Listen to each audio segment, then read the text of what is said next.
Bonjour à chacun et chacune d'entre vous.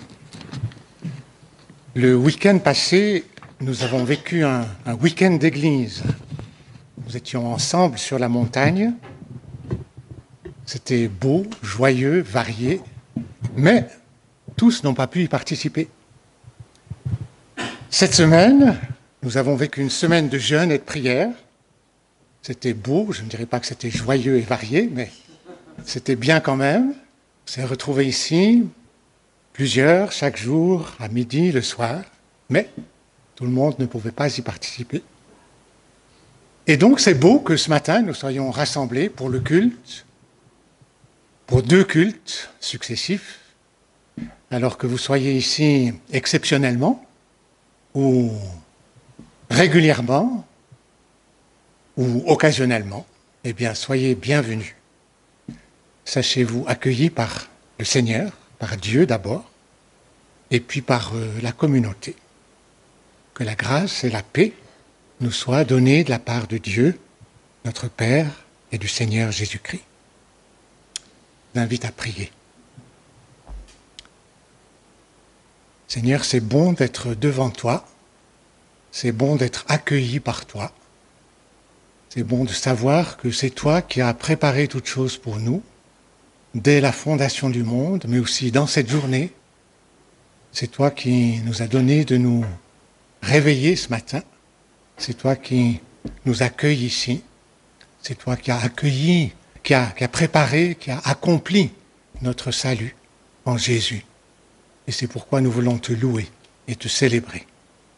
Nous te prions pour toute ton Église sur la face de la terre, ceux qui se réjouissent en toi, dans la simplicité, ceux qui sont rassemblés en grand nombre, ceux qui sont isolés à cause de la maladie ou d'autres raisons.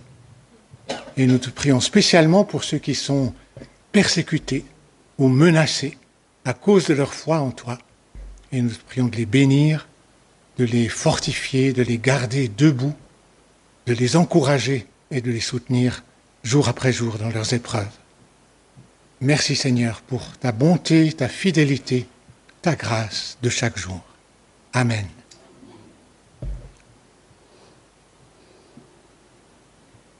Lors de ce week-end passé, nous avons entendu à nouveau que l'Église a son origine en Dieu. C'est pas un club de gens qui ont des mêmes intérêts seulement. C'est Dieu qui a voulu une Église, comme une assemblée de personnes qui accueillent sa grâce, qui accueillent le salut de Dieu au profond de leur vie. Et la réponse naturelle, c'est qu'ils célèbrent la gloire de Dieu et qu'ils célèbrent cette grâce.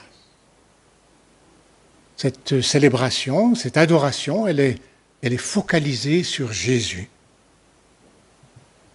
Jésus qui était présent lors de la fondation du monde, qui était Dieu avec le Père et qui a accepté de se dépouiller, de prendre la forme humaine, de vivre parmi les hommes,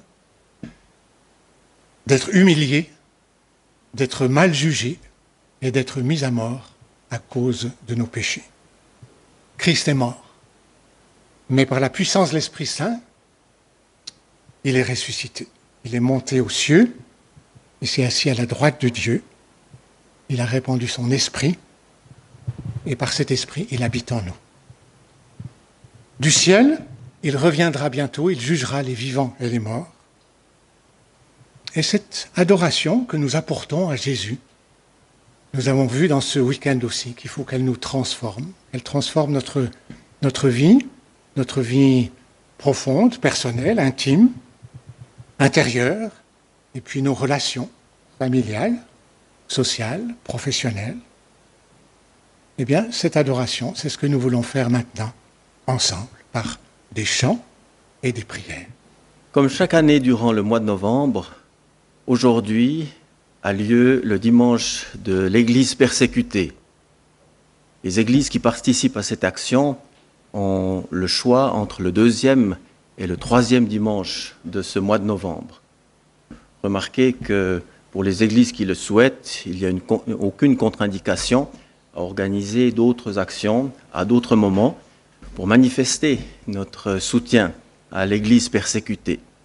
Et pour ce qui concerne ce dimanche en particulier, il est le fruit de la collaboration entre 7 organisations chrétiennes qui travaillent au soutien de l'Église persécutée et également la participation du réseau évangélique suisse. Et comme chaque année, nous participons à cette action de soutien pour l'Église persécutée.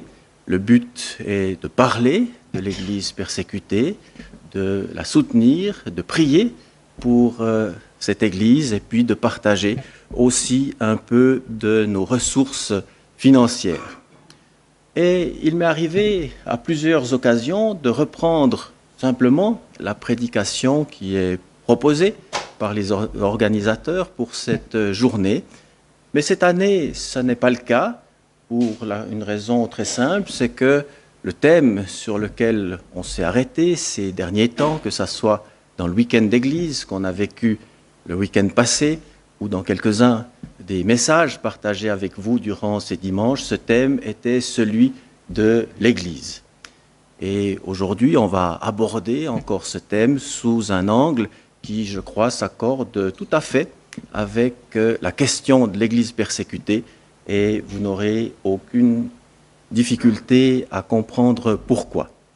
Alors, j'aimerais vous inviter à lire quelques versets qui se trouvent dans l'Évangile selon Matthieu. On avait déjà lu ces versets il y a 2 semaines, mais je vous invite à les relire. Ils se trouvent en Matthieu 16, à partir du verset 13 jusqu'au verset 20.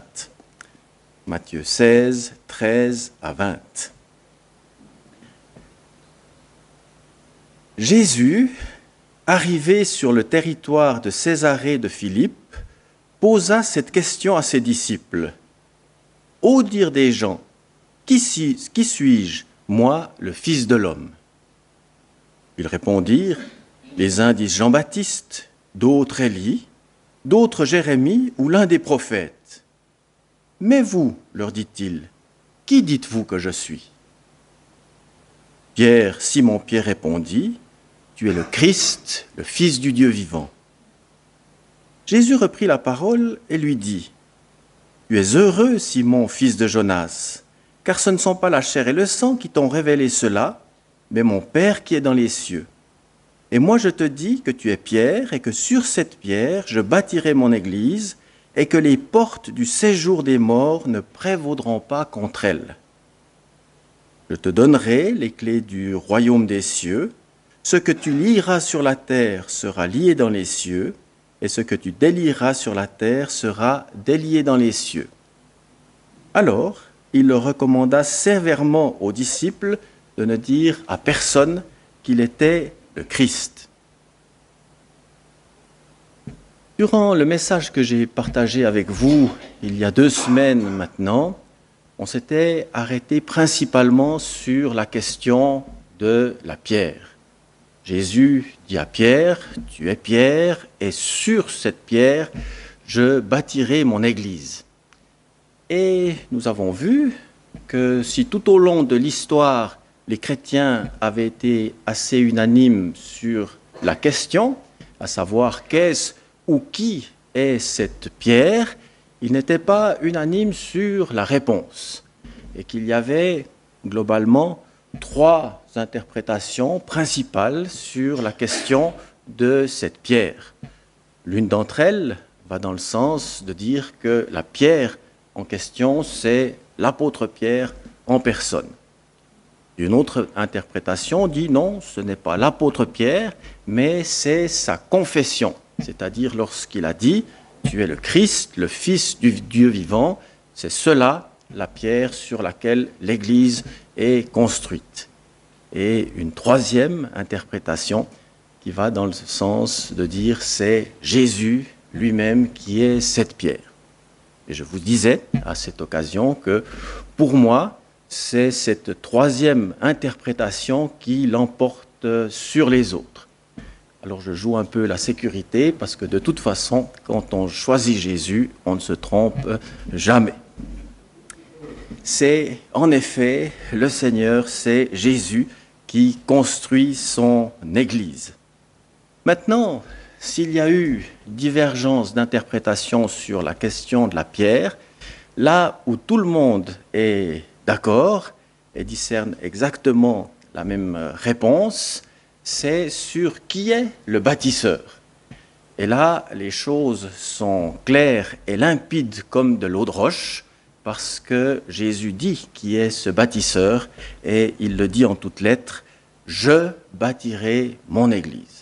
Et moi, je te dis que tu es Pierre, et que sur cette pierre, je bâtirai mon Église.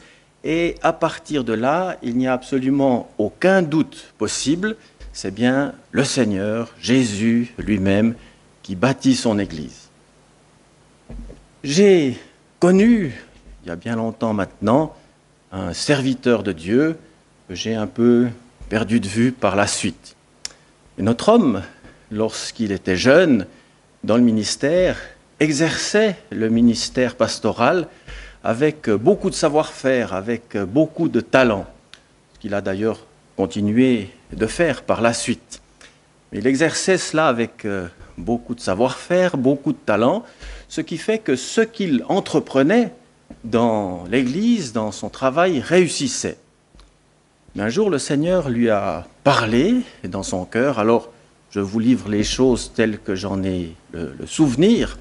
Le Seigneur lui a parlé et lui a dit ceci: « Maintenant que tu as bien réussi dans ton Église, est-ce que tu ne voudrais pas travailler dans la mienne ?» Et l'homme, notre homme, a parfaitement compris le message. Il a compris que si les dons qu'il avait reçus étaient bien des dons de Dieu et qu'il pouvait les mettre au service du Seigneur, il ne devait pas pour autant se substituer à l'œuvre de Dieu. Parce que l'Église, la construction de l'Église, c'est bien l'œuvre de Dieu. Jésus dit « Je bâtirai mon Église ». Il y a 2 semaines, je citais ce verset dans le cadre du message, ce verset de Actes 2, 47, qui dit « Il louait Dieu et obtenait la faveur de tout le peuple, et le Seigneur ajoutait à l'Église chaque jour ceux qui étaient sauvés. » Alors j'ai précisé à ce moment-là que dans le texte grec, le mot « Église » ne figure pas, ce qui ne signifie pas encore que ce à quoi ajoutait le Seigneur, ce à quoi ajoutaient les personnes qui étaient sauvées, n'était pas l'Église pour autant. On ne l'appelait peut-être pas encore tout à fait Église à ce moment-là, mais il s'agissait déjà bien de l'Église, c'est-à-dire de cet ensemble de croyants en Jésus. Et aujourd'hui encore, le Seigneur ajoute à son Église les pierres vivantes que nous sommes. Mais vous avez pu l'entendre dans ce fameux verset où Jésus dit qu'il construit son Église, il ajoute une chose de première importance. Et il ajoute ceci: les portes du séjour des morts ne prévaudront pas contre elle. Et cela signifie tout simplement que rien ni personne ne peut s'opposer à l'édification de l'Église. La parole vivante a traduit cette partie du verset de la manière suivante: ni le pouvoir de la mort, ni les puissances infernales ne résisteront, et aucun ennemi ne pourra la détruire. Certes, le prince de ce monde n'a pas délivré à notre Seigneur un permis de construire. Je n'ai pas connaissance d'ailleurs qu'il lui ait demandé. Mais le prince des rois de la terre, c'est-à-dire Jésus, comme il est appelé dans l'Apocalypse, ne lui a pas délivré non plus un permis de détruire. Résultat, l'Église se construit à travers les siècles et à travers le temps et l'espace. Et 2000 ans d'histoire de l'Église prouvent que cela est vrai. Les portes du séjour des morts ne prévaudront pas contre elle, aucun ennemi ne pourra la détruire. Et cela est clairement démontré après 2000 ans d'histoire de l'Église, parce qu'après bon nombre de persécutions, l'Église est toujours là et notre époque ne fait pas exception. Aujourd'hui, on parle de 365 millions de chrétiens persécutés à travers le monde, ce qui représente un chrétien sur 7. Et pourtant, l'Église est présente en Corée du Nord, elle est présente en Iran, elle est présente au Burkina Faso, 3 pays qui sont dans le top 20 des églises ou des pays où la persécution est la plus sévère. Et comme à son habitude, c'est la Corée du Nord qui occupe la première place, suivi un peu plus loin de l'Iran au 7e rang, et puis le Burkina Faso au 20e rang. Alors si je mentionne ces 3 pays, c'est parce que ce sont ces 3 pays qui sont recommandés à notre prière dans ce dimanche de l'Église persécutée. Et tout à l'heure, à la fin du culte, on aura un moment de prière spécifique pour ces 3 pays en particulier. Mais dans ces 3 pays, l'Église est présente et l'Église se construit. Et elle se construit aussi dans des endroits où elle était pratiquement inexistante il y a encore quelques décennies en arrière. Par exemple, dans toute la région d'Asie centrale, l'Église, le christianisme était pratiquement inexistant ou réduit à une infime minorité. Mais ce qu'on entend de ces régions aujourd'hui, c'est que le nombre de disciples augmente de plus en plus, et il y a une raison très simple à cela, c'est que c'est le Seigneur qui construit son Église et que les portes du séjour des morts ne peuvent pas s'opposer à cette action du Seigneur et au fait qu'il bâtit son Église. Maintenant, attention, attention, attention. Pas de triomphalisme pour autant. Parce que le christianisme à l'échelle mondiale ne se porte pas aussi bien que cela. Et une grande partie de cette construction dont on est en train de parler ce matin se vit dans la douleur. Et comme je viens de le dire, le christianisme à l'échelle mondiale ne se porte pas aussi bien que cela. Je fais référence maintenant à un article qui a paru au mois de novembre dans le journal Le Christianisme aujourd'hui. Il s'agit, vous l'avez peut-être lu aussi, il s'agit d'un compte-rendu du congrès de Lausanne. Ce congrès de Lausanne a eu lieu cette année à Séoul. On dirait Lausanne, Séoul, qu'est-ce que ça veut dire? Le congrès de Lausanne est en fait un congrès qui a eu lieu pour la première fois en 1974 grâce à l'impulsion de Billy Graham. Et puis, il a eu ensuite lieu à Manille, au Cap, et puis dernièrement, cette année, du 22 au 28 septembre dernier, à Séoul. Et le but de ce congrès est de dynamiser l'évangélisation mondiale. Mais il était relevé durant ce congrès que le christianisme est en forte régression dans les pays occidentaux. Et puis, il est parfois déviant dans certaines parties du monde. Et aujourd'hui, la croissance de l'Église est inférieure à l'augmentation de la population mondiale. Ce qui signifie que même si on entend parler dans certaines régions de réveil ou alors de fortes avancées du christianisme, de manière globale, il est plutôt en recul. Et puis, il y a à peu près 86% des musulmans et des bouddhistes qui ne connaissent aucun chrétien. Vous comprenez à partir de là qu'il est encore un peu tôt pour crier victoire, quand bien même celle-ci est acquise de manière certaine et définitive. Mais que faire par rapport à ce constat? Eh bien surtout, ne pas baisser les bras. Pour une raison très simple, c'est que ce ne sont pas des hommes qui construisent l'Église, mais c'est le Seigneur qui la construit. Et les portes du séjour des morts ne peuvent pas s'opposer à cette construction. Lorsque l'apôtre Jean a écrit l'Apocalypse, il ne l'a pas écrit pour que des chrétiens jouent aux devinettes et essayent de comprendre comment allaient se dérouler les derniers temps. Ce n'était pas son but. Son but était d'encourager des chrétiens qui vivaient au sein d'un empire dont la puissance défiait toute concurrence, l'Empire romain. Et cet Empire romain n'était pas forcément favorable aux chrétiens. Et cette infime minorité que représentait l'Église alors dans l'Empire romain pouvait bien craindre d'être broyée par ce rouleau compresseur qu'était l'Empire romain. Pourtant, aujourd'hui, si vous demandez aux premiers venus de vous dessiner les frontières de l'Empire romain, je doute beaucoup qu'il y arrive. Peut-être un historien chevronné ou un passionné d'histoire y arrivera, mais si je vous demande à vous ce matin de dessiner sur une carte exactement les frontières de l'Empire, peut-être quelques-uns, mais je doute qu'on y arrive tous. Par sécurité, j'ai regardé ce matin sur Internet, au cas où on me demanderait, et je ne suis pas sûr de pouvoir les reproduire. Tout cela pour dire que cet empire, quand bien même il avait une puissance gigantesque, n'existe plus aujourd'hui. Mais l'Église, elle, est toujours là. Pourquoi? Parce que le Seigneur l'a construit sur cette pierre d'angle qu'il est lui-même.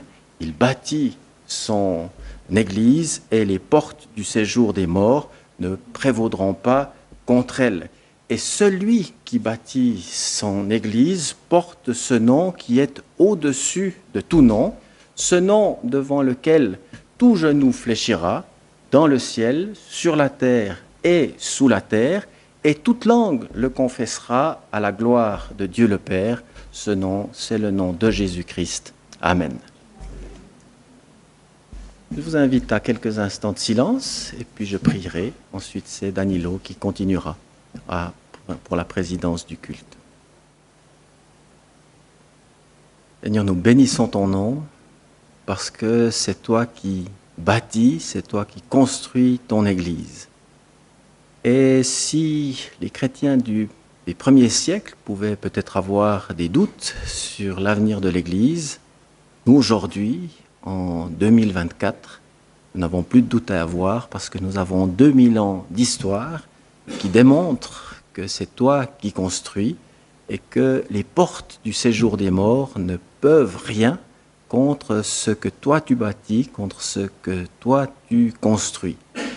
Et nous voulons te bénir parce que du moment que nous croyons en toi, nous faisons partie de ces pierres vivantes qui sont intégrées à cet édifice qui est une habitation de Dieu en esprit, comme le disait l'apôtre Paul, qui est un temple aussi, comme le disait toujours le même apôtre.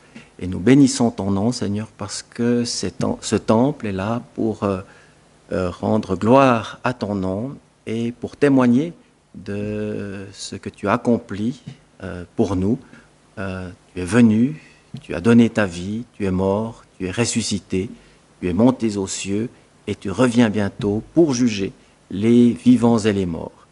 Et Seigneur, ce matin, nous voulons nous approcher de toi, d'une part pour penser à nos frères et sœurs qui doivent affronter la persécution, d'autre part pour te laisser agir dans nos vies, pour que nous soyons en tant que pierre également construits et transformés pour trouver parfaitement notre place dans cet édifice qu'est l'Église et auquel tu ajoutes encore aujourd'hui, jour après jour, les pierres vivantes que nous sommes, que ton nom soit béni.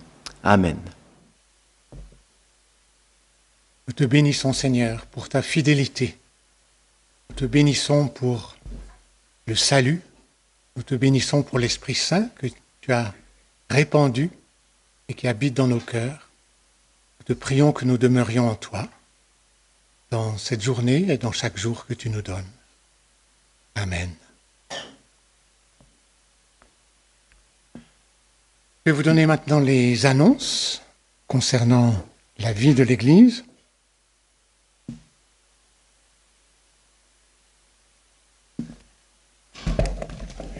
Il y a quelques jours, une dizaine de jours à peu près, nous étions rassemblés à quelques-uns ici pour faire des paquets. Justement, ces paquets vont être mis dans des camions et emmenés dans plusieurs pays où se trouvent des frères et sœurs qui sont dans des situations difficiles et leur apporter un peu de nécessaire, un peu de joie en même temps. Si vous voulez vous joindre à cette action, vous n'avez plus qu'une semaine pour le faire, parce que les paquets, vous en avez déjà vu, il y en a plusieurs à l'entrée. Ils vont être emmenés pour être mis dans ces immenses camions et partir dans ces pays. Et c'est donc dimanche prochain que c'est le dernier délai pour les apporter. Si c'est un peu trop compliqué pour vous, mais que vous aimeriez quand même participer, sur la table du fond, il y a une petite boîte où vous pouvez mettre une contribution pour encore acheter du matériel qui pourra être mis dans des paquets. Il y a encore des paquets vides à disposition. Voilà.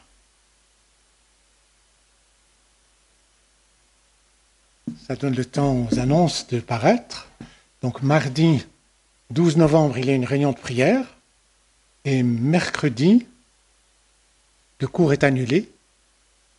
Le cours croissance est annulé. Donc mercredi soir, vous êtes libre.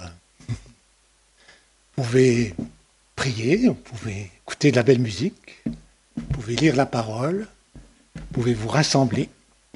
Le jeudi 14 novembre à 9h, il y a cette promenade des dames qui méditent la parole de Dieu ensemble en marchant dans la forêt. Le jeudi à 14h, il y a une réunion de prière en ligne. Et pour tout renseignement à ce sujet, soit avec Fernand, soit avec Enrico. Et puis dimanche prochain, 17 novembre, comme aujourd'hui, 2 cultes à 9h et à 10h30. Si quelqu'un désire qu'on prie avec lui, si quelqu'un désire partager un fardeau, un sujet de prière, il y a 2 personnes qui se trouvent près des paravents là, qui peuvent vous accueillir, prier avec vous, prier pour vous, selon vos besoins. J'ai tout dit ?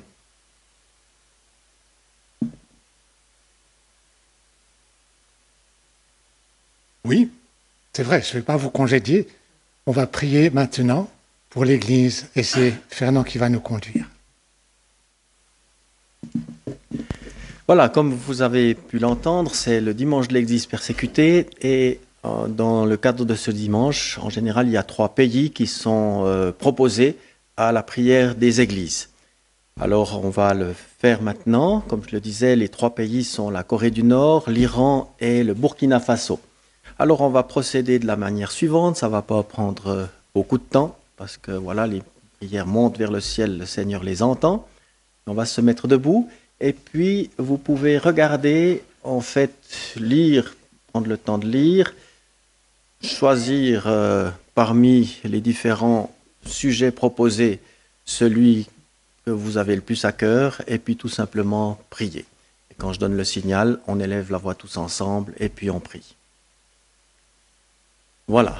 Alors, je vous laisse quelques instants pour prendre connaissance de ce qui est demandé pour la prière pour le Burkina Faso. Comme je le disais, le Burkina est un pays qui, pendant longtemps, ne figurait pas sur la liste des pays où l'Église est persécutée, mais depuis un certain temps maintenant, surtout certaines régions du pays, le nord du pays, est confronté à la persécution principalement à cause d'attaques de djihadistes. Nous portons ce pays devant toi, qui est le Burkina, en demandant, c'est vrai, ta grâce pour ton Église dans ce pays. En particulier pour les chrétiens qui vivent dans le nord du pays et qui sont confrontés très directement à la persécution. Te prions pour que dans ces temps, tu leur donnes la force de pouvoir tenir, de résister et de se confier toujours plus en toi et d'amener aussi de leurs ennemis à fléchir le genou devant toi, puisque tu le dis dans l'Apocalypse qu'un jour tu amèneras, c'est vrai, des opposants à l'Évangile à fléchir les genoux devant toi, comme tu l'as fait autrefois pour l'apôtre Paul d'ailleurs, que ton nom soit béni. Amen. Alors on peut présenter le suivant, il s'agit de l'Iran, et là aussi je vous laisse prendre connaissance des... J'espère que ce n'est pas écrit trop petit pour les personnes qui sont au fond. On va réussir à tout mettre sur la dia, donc voilà. Mais vous pouvez prendre connaissance et puis on priera.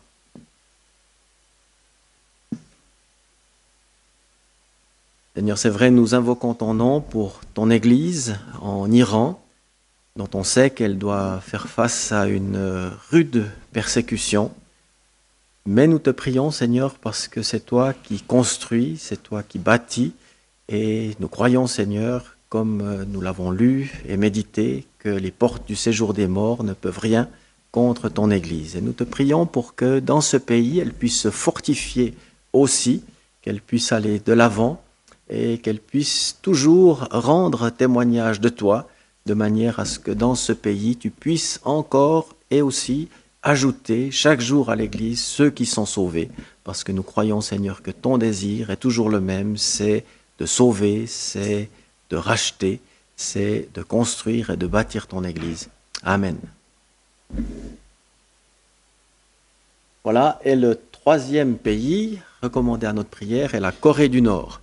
Alors la Corée du Nord, c'est le pays qui est au haut du classement depuis beaucoup d'années maintenant, où la persécution est extrême, on peut dire extrême de chez extrême. Et là, je vous invite aussi à prendre connaissance des sujets de prière, et puis la même chose, on priera tous ensemble et à haute voix dans quelques instants. Seigneur, c'est vrai, nous te prions encore pour ce pays. Il revient souvent, d'ailleurs, comme sujet de prière. Et nous te prions, Seigneur, pour que là aussi tu fortifies ton Église. On veut penser principalement aux prisonniers nord-coréens, aux prisonniers chrétiens, mais aussi à l'ensemble de ceux qui sont en prison pour peut-être d'autres causes, et dont on sait qu'ils sont maltraités et dont la vie est extrêmement rude. Nous voulons te prier, Seigneur, parce que nous croyons que tu ne manques pas de ressources pour venir secourir tes enfants, pour venir leur permettre de tenir bon, et plus que cela, même d'avancer, et parmi, dans la situation où ils sont, d'arriver encore à faire des disciples au travers du témoignage qu'ils rendent. Que ton nom soit béni, Seigneur, pour toutes ces églises qui, dans divers pays, peuvent affronter la persécution tout en te restant attaché et en restant fidèle à ta parole. Que ton nom soit béni. Amen. Amen. Voilà. Cela devrait aussi, vous pouvez prendre place, nous inviter à prier pour notre pays et nos autorités aussi. L'apôtre Paul recommandait cette prière en disant de prier pour ceux qui sont élevés en dignité, afin que nous puissions mener une vie paisible et tranquille en toute piété et honnêteté. Et quand on pense à la Corée du Nord, nous on peut penser, voilà, chez nous on risque rien. Il faut se souvenir qu'un pays comme la Corée du Nord, le Pyongyang, était appelé la Jérusalem de l'Orient. La femme de Billy Graham a fréquenté un institut de formation à Pyongyang. Donc il y a quelques décennies en arrière, la situation était tout autre. Et puis ça a dégénéré et aujourd'hui la persécution est considérable dans ce pays. Donc on puisse aussi prier pour nous, pour notre pays, pour nos autorités et pour que nous puissions, comme le dit Paul, mener une vie paisible et tranquille, que ce soit non seulement pour nous, mais aussi pour tous ces pays dans lesquels l'Église est persécutée. Amen. Alors, je ne sais pas si Danilo revient pour la bénédiction finale ou si j'ai l'honneur de le faire. Merci. On va se mettre debout et puis je vais donc prier pour terminer. Seigneur, nous te bénissons pour ce que nous avons pu vivre ce matin ensemble et parce que tu rappelles à notre mémoire que nous avons à prier, c'est vrai, les uns pour les autres, et tu le dis, à nous souvenir aussi des prisonniers comme si nous étions nous-mêmes en prison.